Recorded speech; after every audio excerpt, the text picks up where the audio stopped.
seja dado a Ti e ao Deus. Obrigada, Senhor, por Tuas bênçãos. Obrigada pelo Teu cuidado, por tudo que o Senhor tem feito.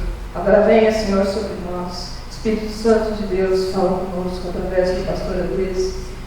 Senhor, ministra para nós o que tens no Teu coração, Deus. Perdoa as nossas falhas, nossos pecados. Nós te pedimos perdão por tudo que temos te desagradado, Senhor. Agora, Senhor, abençoe também aqueles que dizimaram, aqueles que ofertaram e aqueles que não estão podendo fazer. Que o Senhor sustente, que o Senhor abra portas, que o Senhor não deixe nada voltar, Senhor, no nome santo de Jesus eu peço. Obrigado mais uma vez por tudo. É no nome santo e poderoso de Jesus Cristo que nós oramos e agradecemos. Amém. Palavra do apóstolo Paulo aos irmãos e à igreja que estava em Roma, diz o seguinte: pois não me envergonho do evangelho, porque é o poder de Deus para a salvação de todo aquele que crê, primeiro do judeu e também do grego. Pois não me envergonho do evangelho, porque é o poder de Deus para a salvação de todo aquele que crê. Amém? Paulo diz: eu não me envergonho do evangelho. Tem aqueles que se envergonham do evangelho e tem aqueles que são vergonha para o evangelho. A intenção de Deus para nós é que nós sejamos com Paulo, que a gente não se envergonha do evangelho. Não se envergonhar do evangelho quer dizer que a gente se gloria no evangelho e considera em alta honra, e principalmente considera a questão de poder proclamá-lo, sabendo que ela é poder de Deus para a salvação de todo aquele que crê. Então eu quero refletir com você sobre essa questão do que Paulo está dizendo aqui, de não me envergonho do evangelho. Se a gente pensar por que Paulo deveria, ou poderia, ou algum cristão daquela época poderia se envergonhar do evangelho, naquela época existia sim alguns motivos que as pessoas poderiam se envergonhar do evangelho. Hoje não mais, porque a gente está 2000 anos depois. O conhecimento sobre Jesus Cristo já é vasto. Já se comemora Jesus até no Natal, no mundo inteiro, inclusive em países que nem cristão é. Se você vai dia 25 de dezembro, no nosso calendário, lá no Japão, eles não são cristãos, mas lá você vai ver árvores enfeitadas. O Japão não é um país cristão. Tem alguns cristãos lá. Mas você vai ver a árvore de Natal, você vai ver a mídia fazendo propaganda sobre Natal. Vai falar até de que esse Natal tem a ver com o tal de Jesus que viveu, lá uns 2000 anos atrás. O mundo inteiro conhece Jesus Cristo. Então é diferente. Mas porque lá naquela época de Paulo, alguns poderiam se envergonhar do evangelho? Um primeiro motivo é porque o evangelho era identificado com um carpinteiro. Tenta imaginar que você é um romano, lá do século I. Você nunca ouviu falar de Jesus Cristo. Você não viu Jesus Cristo pessoalmente. Os romanos não tinham visto Jesus, porque Jesus nunca foi a Roma. Nunca ouviram falar desse tal de Jesus. Eles nunca viram Jesus andar sobre as águas. Eles nunca viram Jesus multiplicar pães e peixes. Eles nunca viram Jesus transformar água em vinho. Eles nunca viram Jesus ressuscitar um morto. Eles nunca viram Jesus fazer qualquer dos milagres que os evangelhos estão registrando. E quando Paulo escreve a carta aos romanos, ainda não foram escritos os evangelhos ainda. Os evangelhos não tinham sido escritos ainda. As cartas de Paulo, Tiago, são os primeiros escritos cristãos daquele período. Então Jesus não era aquela pessoa conhecida em todo mundo. Não existia a televisão propagando, um Jesus Cristo e o Natal de Jesus Cristo. Não existia nada disso. Os romanos, se fosse um romano do século I, você nunca teria ouvido falar de Jesus, até que Paulo ou qualquer outro dos apóstolos, como Pedro, que foi um grande missionário em Roma, tivesse pregado sobre Jesus. Só que o máximo que essas pessoas que não acreditavam em algumas coisas mágicas podia pensar desse Jesus, não, mas esse daí era só um carpinteiro. Você acha que eles acreditavam que Jesus tinha transformado água em vinho? Você acha que eles acreditavam quando alguém dizia: Jesus andou sobre as águas? Vocês acham que alguém acreditava nisso? Principalmente porque Roma e os romanos, eles eram muito orgulhosos, porque quem tinha o poder eram eles. Porque para um romano o único poder que interessa é o político e militar. Eles não acreditam em poderes mágicos, em milagres. O único poder que interessava estava na mão dos romanos. Era o político e o militar. Eles eram a maior potência militar da sua época. As legiões romanas, aonde eles entravam, eles matavam tudo, destruíam tudo e conquistavam. Esse poder era o poder que interessava. Você acha que interessa para um romano ouvir falar de um carpinteiro que entrou em Jerusalém sentado num jumentinho? Você acha que interessa para um romano isso?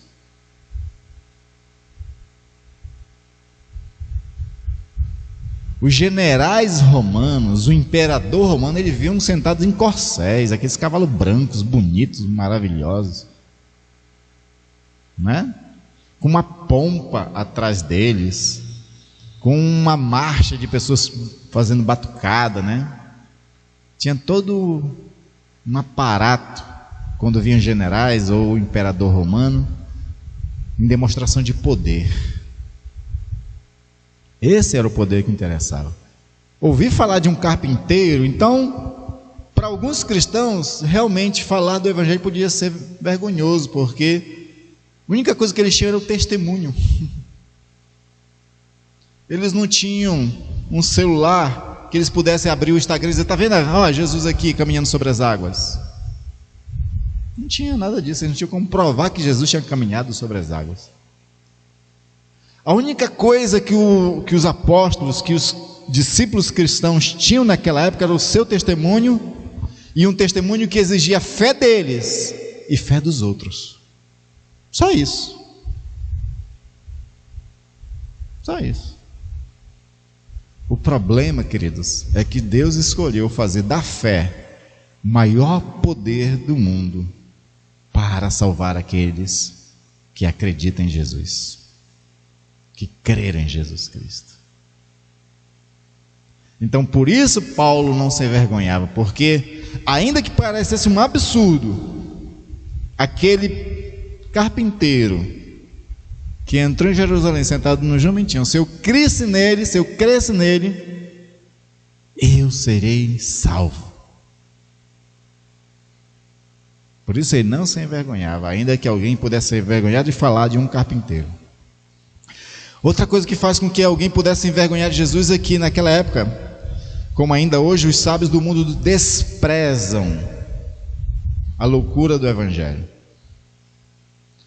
Porque, como Paulo diz lá aos 1 Coríntios, a pregação do evangelho é loucura para os gregos e vergonha para os judeus. Por que loucura para os gregos? Porque dizer para um grego que a salvação decorre da morte de um homem é uma loucura. Na religião deles, eles não têm essa lógica que nós hoje aceitamos, né? De que a morte de um homem foi a forma como Deus escolheu para perdoar pecados da humanidade. Para o grego isso era absurdo. Total absurdo. E isso podia envergonhar então algumas pessoas, né? Falar de que foi a morte de um ser humano a forma como Deus escolheu, né, redimir todo o resto da humanidade. E era vergonha para os judeus, porque os judeus, que eram um povo subjugado pelos romanos, eles tinham maior dificuldade de alcançar sua credibilidade, de ter alguns favores do império, alguma coisa. Aí por cima vem falar de uma pessoa que tentou ser um revolucionário, dizendo que era rei dos judeus, né? Porque para o judeu é um problema eles dizerem que tem um rei próprio. É Era um problema. Por quê? Porque Roma ia dizer, vocês querem independência? Então peraí, vou mandar uma legião aí. Que foi o que aconteceu na década de 70 da primeira era cristã, primeiro século cristão. Quando um grupo de revoltosos queria se livrar de Roma, do poderio romano, e estabelecer uma outra pessoa, que era o Bar Kokhba, como rei em Israel, Roma mandou a legião e destruiu Jerusalém. Derrubou o templo e não ficou pedra sobre pedra. Qualquer livro de história que você lê sobre Jerusalém da década de 70, todos os livros de história vão confirmar aquilo que Jesus disse, que não ficaria pedra sobre pedra, que não ficou mesmo, destruído completamente. Então, pregar de Jesus, que ele sim era o seu rei, que ele sim era o seu senhor, e não o imperador, não Roma, era uma vergonha para eles, porque poderia trazer prejuízos políticos para eles. E aí, por conta disso, alguns poderiam ter vergonha de pregar. Foi por conta de pregar isso que Paulo foi perseguido, foi açoitado, foi preso, porque pregou de um Jesus que dizia: esse é o meu rei, esse é o meu Senhor, não o imperador. Por isso que Paulo sofreu tudo que sofreu, os apóstolos sofreram o que sofreram, por isso que Pedro morreu, Tiago foi decapitado, porque eles pregaram que ele podia ser vergonha para alguns, mas eles não se envergonharam, correndo o risco de morte, como de fato alguns morreram, não se envergonharam de pregar o Evangelho. Terceiro fator que poderia fazer com que alguns se envergonhassem do Evangelho, porque o Evangelho centralizado na cruz de Cristo era visto como desdém, tanto pelos judeus quanto pelos gentios. Quem é que morria na cruz no século I da era cristã? Quem é que morria na cruz onde o Império Romano dominava? Bandidos. Existe uma política lá em Roma, que bandido bom é bandido morto numa cruz, para mostrar para os outros, né? Para expor para os outros, que aqui não, aqui você não deve agir assim.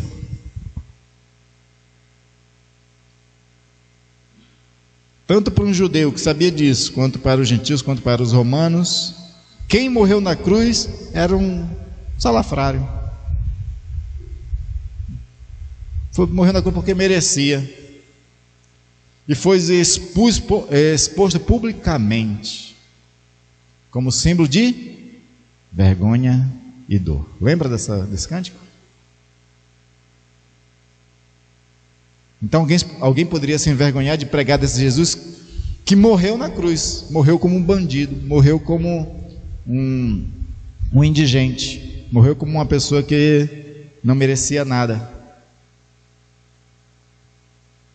Às vezes a gente tem que fazer esses exercícios de a gente tentar se colocar com pessoas lá naquela época para entender todas essas questões.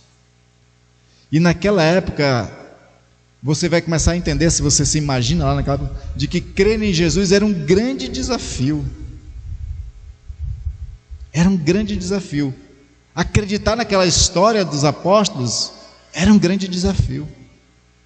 Talvez muito de nós risse na cara dos apóstolos se eles viessem falar desse Jesus.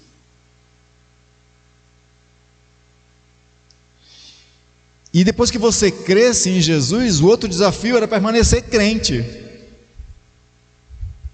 porque você poderia correr risco de vida. O cristianismo foi perseguido até 312 da era cristã. Uma religião vastamente perseguida. Milhares de cristãos morreram por crer em Jesus e pregar esse Evangelho, porque não se envergonharam do Evangelho. Porque não se envergonharam do Evangelho. Então essas são as causas que alguém poderia se envergonhar do Evangelho. Hoje em dia as pessoas se envergonham do Evangelho por bobagem, porque hoje o cristianismo ele é aceito, não é? Hoje todo mundo já ouviu falar de Jesus, já conhece Jesus. Mas assim mesmo algumas pessoas ainda têm vergonha do Evangelho. Tem alguns pesquisas que diziam que algumas pessoas achavam que esse negócio de ser evangélico, de ir para uma igreja, de acreditar em Deus, era coisa para os fracos. Pessoa que não tem personalidade forte, que não consegue nada na vida, né? Então essas pessoas se refugiam numa fé em alguém, como se fosse um amuleto, que é a expressão que alguns ateus, né, da psicanálise e de outras coisas diziam. A fé era um amuleto. Eles comparavam a nossa fé em Jesus Cristo a acreditar em trevo de quatro rosa, a acreditar que pata de coelho dá sorte. Não deu sorte para o coelho, né? Teve que ser sacrificado. Eles comparavam de que ter fé em Jesus Cristo é você acreditar que quando passar por debaixo de uma escada, isso pode ser tragédia na sua vida. O Brasil acredita muito nessas coisas, né, brasileiro, né? Pode passar por debaixo da escada que vai dar azar. Gato preto dá azar. Sexta-feira 13 dá azar, né? Quem não desembocou, né, sandália achando que a mãe ia morrer? Oi?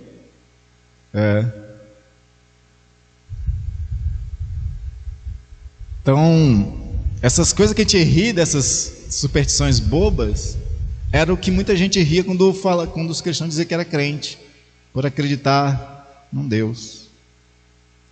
Então as pessoas hoje, às vezes, têm vergonha do Evangelho somente porque ela tem receio de ser criticado por alguém. Ela não corre risco de vida, não é ameaça a vida dela, né? Não é mais um absurdo falar de Jesus, porque a história dele já está há 2000 anos. De vez em quando a arqueologia descobre alguma coisa e confirma tudo que a gente prega, né? Então algumas pessoas hoje têm vergonha do Evangelho por nada. Só que tem um outro lado, tem aqueles que não têm vergonha do Evangelho, que fala de um Evangelho, que fala de uma crença em Deus, mas que não tem nada a ver com o verdadeiro Evangelho. Sabia? Se você vai no YouTube e você procura, assim, de vez em quando, a fala de alguns influencers, desses palestrantes motivacionais, né, que fala sobre como você alcançar sucesso na sua vida, essas coisas, de alta performance, sei o quê, todos eles vão começar a falar de Jesus agora, sabia? Virou uma moda.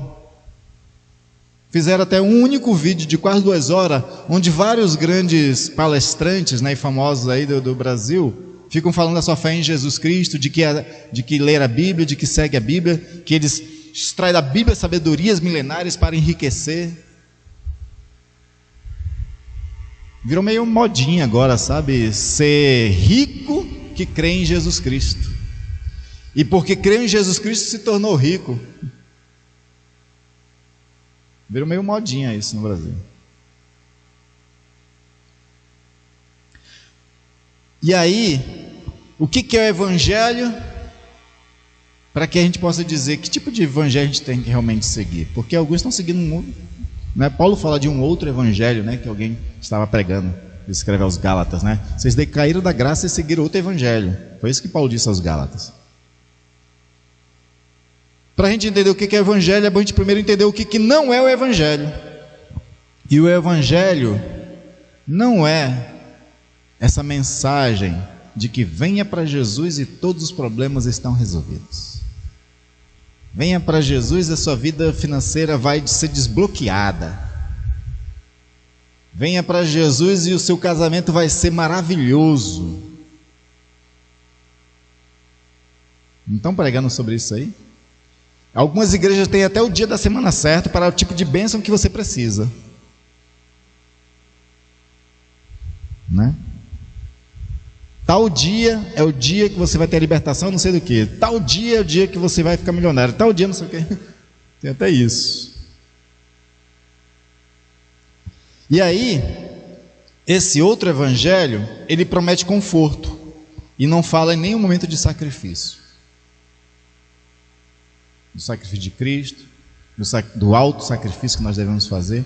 O único sacrifício que esse evangelho, que é outro evangelho, prega por aí, é o sacrifício do seu bolso, onde você tem que dar mais dinheiro para a igreja. Não é? É o único sacrifício. Há muitos anos atrás eu ouvi uma pregação numa cruzada lá em Manaus, que o pregador dizia assim: se você quiser ser abençoado e você veio para essa cruzada só com o dia da passagem, não quero nem saber. Se você quiser ser abençoado, dê o dinheiro aqui, né, oferte o dinheiro da sua passagem, volte a pé, mas volte abençoado. Eu não sei em que lugar do mundo essa figura mora, né, para achar que tudo é pequenininho na cidade. O problema é que a cruzada estava sendo num canto da cidade, e a gente que veio da Zona Leste, que de carro é 40 minutos. Imagine a pé. Quanto tempo leva daqui até São Carlos andando? Que é mais ou menos isso, né? Daqui para São Carlos 36 quilômetros só, né? Quanto tempo leva a pé daqui para lá? Você imagina as pessoas, 11 horas da noite, que terminou a cruzada, ter que ir a pé, mais de quase 40 minutos. Não é 40 minutos não, a pé era muito mais, né? Para poder chegar nas suas casas. Por quê? Porque a pessoa tinha que fazer o sacrifício do bolso. Né? A mensagem desses pregadores, desse tipo de evangelho, é dizer o seguinte: que você tem que converter o seu bolso, que é o lado mais difícil da conversão. Eles dizem isso, né? Aí eles querem que você converta o seu bolso, não a sua vida. Tanto faz como você está vivendo para eles. Mas o que importa é que você tenha a fé de depositar lá a sua oferta e você vai receber 100 vezes mais. O mais recente agora não é nem 100 vezes. Tem pessoas que alteram o evangelho, né, e supervaloriza algumas coisas, né? Por exemplo, a Bíblia até fala de alguma coisa de 100 vezes mais. Questões espirituais. Mas aí um grupo recente de pastores, e um grupo aí, diz assim que se você desse R$25, você ia receber o quitilhão. Você lembra que saiu isso nos jornais, o pastor que foi preso, né, porque fez estelionato e roubou milhares de pessoas? Ele prometia o quitilhão. O quitilhão, queridos, é uma quantidade que não existe no mundo. O mundo, ele acaba na ordem dos trilhões, né? Então, nós aqui que somos pobres, a gente não chega a ser nem milionário. Então existe, né, o pobre, a classe média, e aí existem os milionários, que são aqueles que têm alguns mil nas contas, tipo 100 mil, 200 mil, tem aplicado lá 500 mil reais, esses são milionários.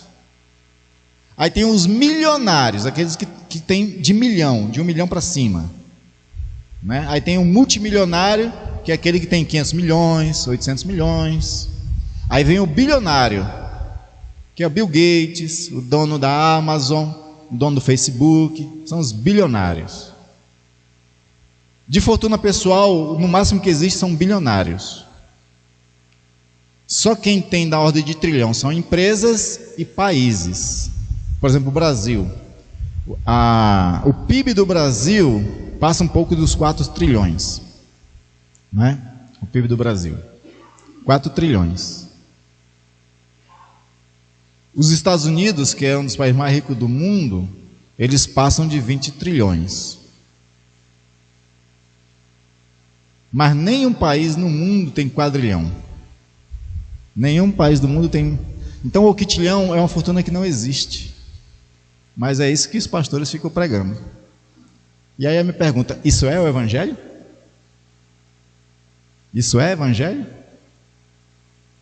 Prometer uma coisa que nem na realidade existe, nem no mundo real existe.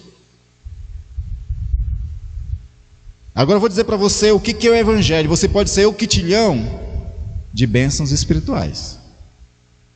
Porque lá em Efésios, capítulo 1, versículo 3 diz: toda sorte de bênção vocês receberam. Só que ele diz lá, como? Que vem, abra lá. Efésios 1, versículo 3. Vai dizer: bendito Deus e Pai do nosso Senhor Jesus Cristo, que nos abençoou. Aí ele fala. Alguém lê aí em voz alta. Efésios 1, 3. Ou seja, ele diz toda sorte de bênção espiritual. Não foi em reais ou dólar, em libra, em bitcoins, né, que agora é outra coisa também está fazendo para enganar os outros, né? Não foi nada disso, mas foi bênção espiritual. Nessa você pode ser o quitilhão de abençoado. E para você ser abençoado nessa proporção, basta você ter fé. Quanto mais fé, mais bênção. Quanto mais fé, mais bênção. Então não é o evangelho, porque é um evangelho que promete aquilo que a Bíblia não promete. É um evangelho de sucesso e não de renúncias. Esse tipo de evangelho nunca diz, venha e negue a si mesmo. Ele diz assim, negue só o seu salário para dar para a igreja. Né? É um evangelho de riquezas na terra, mas não de bem-aventuranças no céu. É o evangelho que coloca o ser humano no centro e não Deus. É um evangelho que coloca Deus como seu serviçal e não nós como servos de Deus. Então esse daí que não é o evangelho é o que nós não temos que seguir. E era desse tipo de evangelho que nós deveríamos nos envergonhar. Do evangelho que não é bíblico. Desse a gente deveria se envergonhar. Mas muitos pastores não se envergonham. Não se envergonha, sabe por quê? Porque ele está morando na Holanda com o dinheiro das pessoas que acreditam nesse evangelho errado. Porque virou moda, né? Você fica rico, vai morar na Holanda. Na Holanda não, é Orlando, né? Ficou rico, vai morar em Orlando. Orlando virou um grande condomínio de brasileiros milionários. Principalmente de influencers. Principalmente de pastores. Sabia? Orlando lá agora é a capital dos influencers brasileiros ricos. Pessoas que acreditam no outro evangelho. Desse evangelho a gente deveria se envergonhar. E aí o evangelho verdadeiro ele tem suas marcas distintivas. Ele é o evangelho do poder de Deus para a salvação. Essa é a característica que Paulo está dizendo. Desse evangelho ele não se envergonha, porque é poder de Deus para a salvação de todo aquele que crê. E desse evangelho Paulo fazia de tudo para não ser vergonha para esse evangelho. Ele buscava santificar a sua vida, consagrar a sua vida, para poder pregar esse evangelho e não ser vergonha para esse evangelho. Uma das maiores dificuldades que nós temos na evangelização hoje em dia é porque muitos envergonham o evangelho e esse evangelho deixa de ter poder. Deixa de ter poder. Quando o evangelho é envergonhado, ele deixa de ter poder. Olha só. Está aí um poder que o ser humano tem, né? De tirar o poder do evangelho. Quando a gente envergonha o evangelho. Quando a gente prega esse evangelho, mas não vive ele. Quando a gente faz tudo diferente do que ele está mandando. E Paulo, ele tomava muito cuidado na vida dele para não ser vergonha para o evangelho. Nós deveríamos ter o mesmo cuidado. Então, quando a gente evangeliza hoje, as pessoas não querem mais saber do evangelho porque o evangelho está envergonhado no Brasil. Porque quando você pensa em ícones evangélicos, são aqueles que aparecem na mídia, e quando aparece na mídia é porque fez alguma coisa errada. É pastor que roubou, é pastor que adulterou, é pastor que é milionário, né? Alguns anos atrás saiu na capa de uma revista famosa aqui no Brasil, Pastores Voadores. Esse era o título da capa da revista. Pastores Voadores. Aí falava de 5 pastores que tinham avião particular. Você sabe quanto custa um avião, gente?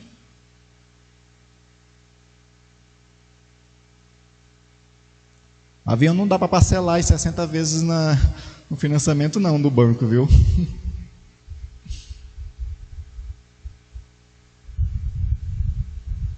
Você vende seu carro, você vende sua casa, você vende seus rins. Não dá para comprar um avião não.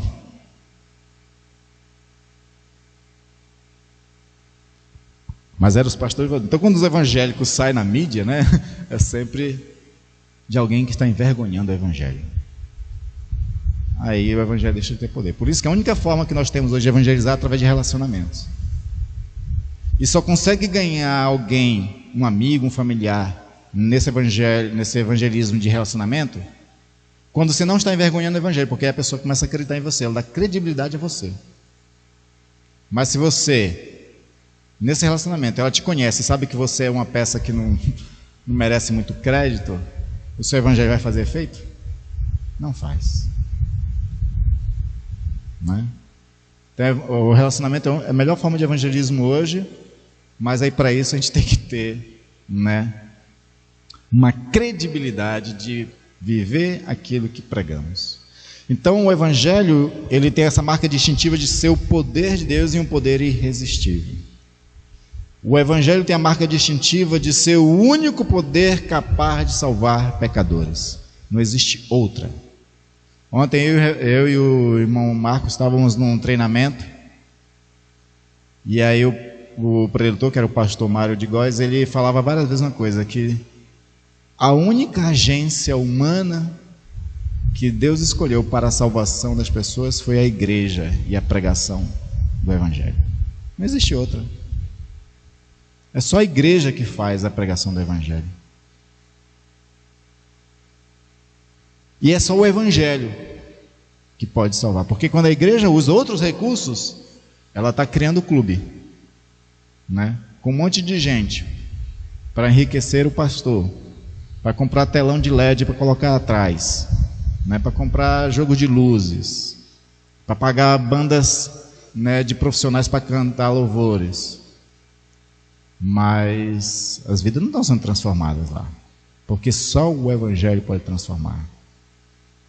Por isso que Paulo diz lá em Romanos 10, né, que a fé vem pelo ouvir a palavra de Deus.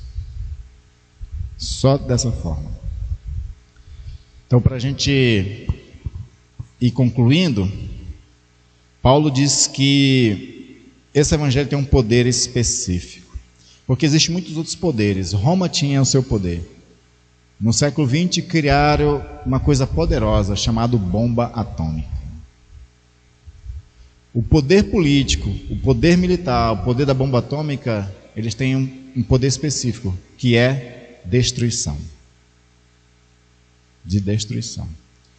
E o evangelho é o único que tem o poder de salvação, de restauração, de transformação. Não existe, a gente vive a era da tecnologia. De vez em quando inventam cada coisa maravilhosa na tecnologia, mas nunca vão inventar uma tecnologia que salve pecadores. E aí, nessa questão, não é o digital, é a Bíblia, as Sagradas Escrituras e a fé no Senhor Jesus Cristo. Então, por isso, queridos, não tenhamos vergonha do Evangelho, né? Não sejamos vergonha para o Evangelho, mas vivamos o Evangelho, ensinemos o Evangelho, né? Preguemos o Evangelho, porque ele vai fazer a nossa salvação, ele garante a nossa salvação e garante a salvação daqueles a quem a gente ensiná-lo também. Por isso que a recomendação, né, a última que Paulo deu para Timóteo foi essa: cuida de ti mesmo e da doutrina, porque salvarás tanto a ti mesmo como a outros. Então, creia no Evangelho, estude o Evangelho, aprenda do Evangelho e ensine esse Evangelho, para que outros sejam abençoados. Amém? Pai querido e amado, eu te louvo e te agradeço, ó Deus, porque tu nos confiou o Evangelho. Porque aprove ao Senhor fazer do Evangelho escrito, para que chegasse aos nossos dias e pudéssemos ter conhecimento dele. E não só conhecimento, mas experimentar nas nossas vidas a transformação e o poder que ele tem. Obrigado, Senhor, pelo Evangelho, porque fomos alcançados pelo Evangelho.